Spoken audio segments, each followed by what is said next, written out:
You are welcome here, my dear students. Today we have to start exercise 14.1. इस exercise को start करने से पहले, इसके क्वेश्चन सॉल्व करने से पहले मैंने लास्ट वीडियो का लास्ट पॉइंट आपको क्या बताया था. You just recall that I said how to find, how to calculate mean of group data. There are three methods. Three methods are there for the calculation of mean in a group data. एक group data का mean calculate करने के लिए तीन method जो आपको last lecture के last point में मैंने बताया था. First method is called direct method. Direct method. Okay. Second method is called shortcut method. Shortcut method. Or it has another name that is called assumed mean method. Assumed mean method. And number 3 is step deviation method. Step deviation method. ये तीन methods हैं जिन तीन methods के जरिए हम calculate करते हैं mean of a grouped data. अब मैं आपको बता दूंगा कौन से मेथड को कब यूज किया जाएगा. देखिए, सबसे पहले ये डायरेक्ट मेथड है. डायरेक्ट मेथड में आपको जब Fi frequency and Xi class mark, ये दोनों के values, if the values of frequency and class mark is less, अगर इनके वैल्यूज छोटे होते हैं, फ्रीक्वेंसी का वैल्यू भी 1 डिजिट में आएगा और क्लास मार्क का वैल्यू भी 1 डिजिट में ही आएगा, तो उस टाइम जो इनका प्रोडक्ट आता है that is called Fi into Xi, वो भी बिल्कुल शॉर्ट ही होगा और वो प्रोडक्ट निकालने में ज्यादा कोई बड़ी कैलकुलेशन करने की जरूरत भी ना पड़ेगी. ऐसी सिचुएशन में हम डायरेक्ट मेथड का यूज करते हैं. एक बार फिर सुनिए, डायरेक्ट मेथड आप उस वक्त यूज करेंगे जब आपको frequency value and class mark values are very less. ये छोटे छोटे नंबर, सिंगल डिजिट नंबर होंगे, तो ऑब्वियसली इन दोनों का प्रोडक्ट निकाल के वैल्यू और ज्यादा, और वैल्यू भी कम आएगा, उनका प्रोडक्ट भी कम ही आएगा, तो ज्यादा से ज्यादा वो 2 डिजिट तक चला जाएगा. तो इस कंडीशन में हम डायरेक्ट मेथड का यूज करते हैं. उसके बाद आता है शॉर्टकट मेथड या एज्यूम्ड मीन मेथड. इस मेथड के लिए इसकी जरूरत कब पड़ती है? उस वक्त जरूरत पड़ती है जब Fi और Xi इन दोनों वैल्यूज को देख के हमें लगा कि इनका प्रोडक्ट बहुत बड़ा चला जाएगा. इनका प्रोडक्ट निकालने के लिए हमें कैलकुलेटर की भी जरूरत पड़ेगी. तो उस वक्त हम कोई नंबर को एज्यूम करके हम शॉर्टकट मेथड में और एक स्टेप बढ़ाते हैं. तो उस कंडीशन में हम ये शॉर्टकट मेथड या एज्यूम्ड मीन मेथड का यूज करते हैं. नंबर 3 होता है स्टेप डेविएशन मेथड. तो ये स्टेप डेविएशन मेथड की जरूरत कब पड़ेगी? जब इससे भी और छोटा साइज करने की जरूरत महसूस होगी हमें. जब शॉर्टकट मेथड अगर हम देखेंगे उस वक्त भी शॉर्टकट मेथड बना के भी आपको ये क्लास मार्क बड़ा ही नजर आएगा, शॉर्टकट बना के भी, तब जाके आपने स्टेप डिवाइड करके इसके मीन को कैलकुलेट करना पड़ता है. These are the three methods by which we are calculating what mean of a grouped data. तो इसी चीज को लेके आज हम स्टार्ट करेंगे एक्सरसाइज नंबर 1, और मैं आज आपको इसका पहला क्वेश्चन दिखाऊंगा ताकि आप लोगों को ये समझ आएगा कि इसको कैसे कैलकुलेट करा जाता है। तो चलिए बेटा, आप अपनी बुक सामने रखिए, मैं यहां पर अपनी बुक से क्वेश्चन नंबर 1 पढ़ रहा हूं। Let me read out the question. Okay, I will read out the question. You just try to listen how to read any statement. This also is important. Reading is a very important thing. One should read properly the sentences. So, a survey was conducted by a group of students as a part of their environment awareness program, in which they collected the following data regarding the number of plants in 20 houses in a locality. Find the mean number of plants per house. अब समझिए ना, environment and plant, इनका तो बिल्कुल आपस में direct connection होता है, क्योंकि प्लांट्स की वजह से हमारा एनवायरनमेंट, हमारा माहौल बिल्कुल साफ रहता है। तो एक टेबल, हमें एक डेटा, जैसे कि एक ग्रुप ऑफ स्टूडेंट्स चले गए, उन्होंने एक डेटा कलेक्ट किया। That data was on the basis of number of plants and number of houses. तो डेटा मैं इस तरह बोर्ड पर बना दूंगा। पहली क्वांटिटी है नंबर ऑफ प्लांट्स जो इन्होंने ऑब्जर्व किया हुआ है, और दूसरा कॉलम इसका आएगा नंबर ऑफ हाउसेस। तो बेटा याद रखना, ये पहला क्लास है 0 to 2। 0 to 2 कितने हाउसेस में प्लांट्स हैं? There is one house. Either there is no plant और there is a one plant, not 2 plant. 0 to 2, up to 2। Second one is 2 to 4। How many houses are there? 2. Third one is 4 to 6. अब यहां पर आपको यह पता चल गया, ये क्लास इंटरवल्स हैं। क्लास इंटरवल्स में क्लास साइज बराबर बराबर रहता है, and this is exclusive form of classes, और we call it continuous classes are here. 2 यहां पर 2, 4 यहां पर 4, तो इस तरह से कंटिन्यूअस क्लासेस बन जाते हैं। It is 4 to 6 one house, then 6 to 8, how many houses? 5. Then 8 to 10, how many houses? 6.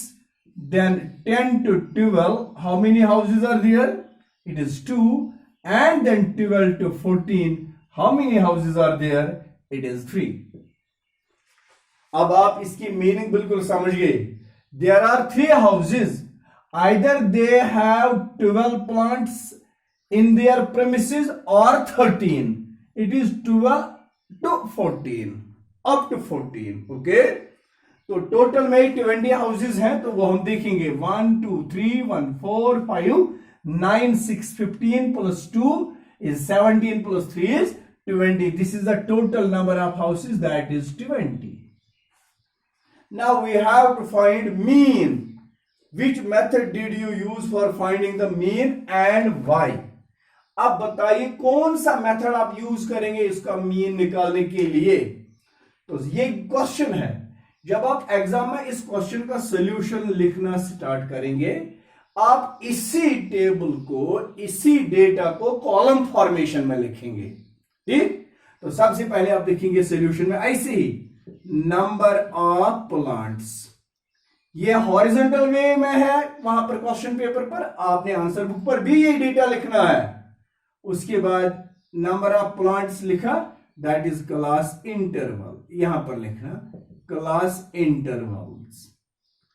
फिर number of houses, number of houses के लिए आप यूज करेंगे term FI, that is called frequency. चलिए लिखते हैं 0 to 2, 2 to 4, 4 to 6, 2 is the class size here, 6 to 8, 8 to 10, 10 to 12, and 12 to 14. What is the frequency of each class? Let us write. It is 1, then it is 2, then it is 1, again it is 5, then it is 6, then it is 2, and it is 3. The total is 20. अब देखो, सबसे पहले मैंने आपको direct method के बारे में कहा, अगर फ्रीक्वेंसी का वैल्यू और क्लास मार्क का वैल्यू बिल्कुल छोटा होता है, फिलहाल तो फ्रीक्वेंसी का हम देखते हैं ना वैल्यू, हर एक फ्रीक्वेंसी का वैल्यू सिंगल डिजिट है तो छोटा ही है। अब जरा क्लास मार्क हम चेक करेंगे। क्लास मार्क, मीन निकालने के लिए आपने क्लास मार्क निकालना है। Class mark is denoted by xi and you will remember it is equal to lower limit plus upper limit divided by 2 everywhere. 0 plus 2 is 2 divided by 2, that is 1. Clear? 2 plus 4 is 6, 6 divided by 2, that is 3. अब जरा देखिए बेटा, ये 1 है, फिर class size मैंने बता दिया 2 है, हर एक क्लास मार्क को यही क्लास साइज ऐड करते जाओ। 1 plus 2 is 3, 3 plus 2 is 5, 5 plus 2 is 7, 7 plus 2 is 9, 9 plus 2 is 11 and 11 plus 2 is 13. ये आ गया क्लास मार्क, यानी कि 0 और 2 के बीच में आता है 1, 2 और 3 के बीच में आता है 3, 12 और 14 का मिडिल वैल्यू आएगा 13. अब जरा देखा मैंने, ये जो xi कॉलम है ये भी छोटे वैल्यूज है, बड़े नहीं है। जब हम इनका प्रोडक्ट चेक करेंगे 13 इंटू 3, 2 इंटू 11, 9 इंटू 6, कोई ज्यादा बड़ा वैल्यू नहीं बनेगा। तो इसलिए एज आप लास्ट में यहां पर लिखेंगे as the values of fi and xi are not too much bigger, क्योंकि आपसे पूछा गया which method you will use and why. As the values of fi and xi are not too much bigger, so I use direct method to find mean. तो इसलिए मैं direct method use करूंगा mean find करने के लिए। अब mean find करने के लिए यहां पर एक और कॉलम देना है आपको, that column is called fi into xi। इन दो वैल्यूज का product, 1 into 1 it is 1, 2 into 3 it is 6, 1 into 5 it is 5, 5 into 7 that is 35, 6 into 9 54, 2 into 11 22, 3 into 13 that is 39. अब इस कॉलम का भी एडिशन लीजिएगा। 1 plus 6 is 7, 7 plus 5 is 12, 12 plus 5 is 17, 17 plus 4 is 21, 21 plus 2 is 23, 23 plus 9 is 32. Carry 3, 3 plus 3 is 6, 6 plus 2 is 8, 8 plus 5 is 13, 13 plus 3 is 16, it is 162. ये direct method के लिए ये column निकालना होता है। Therefore mean, as you know mean is denoted by bar of x. Direct method का mean होता है समेशन ऑफ, ये सिग्मा है, इसको मैं यहां पर लिख के रखूंगा, this is sigma meant for summation. Summation मतलब total value, sigma fi into xi divided by summation of fi। How to calculate the mean by direct method in a group data, summation of xi into fi divided by summation of fi। आप sigma नहीं पढ़ेंगे, आप summation ही इसको पढ़ेंगे। You can read sigma fi into xi divided by sigma fi, but sigma basically means summation. So what is the sigma fi xi value? Summation fi xi column का summation कितना है? it is 162 divided by summation of this fi column is 20. That becomes 162 is to be divided by 20. Let us divide it. 21 से करते तो कम होगा. 28 is our 160. 2 will come down. Here is decimal and here is 0. 21 is our 20. Therefore, mean is equal to 8.1. है क्या ये mean असल में? Find the mean number of plants in every house. आप जरा देखिए, कुछ घरों में 2 plants है, कुछ में 4, कुछ में 8, कुछ में 12. तो what is the mean number of plants per house? Hence हम लिख सकते हैं the mean number of plants per house is equal to 8.1. This is mean by direct method. मुझे उम्मीद है कि आपको ये बिल्कुल समझ आया होगा. अब इसी पैटर्न से हम दूसरे क्वेश्चन को सॉल्व करेंगे. Let me show you question number 2 now. What is question number 2?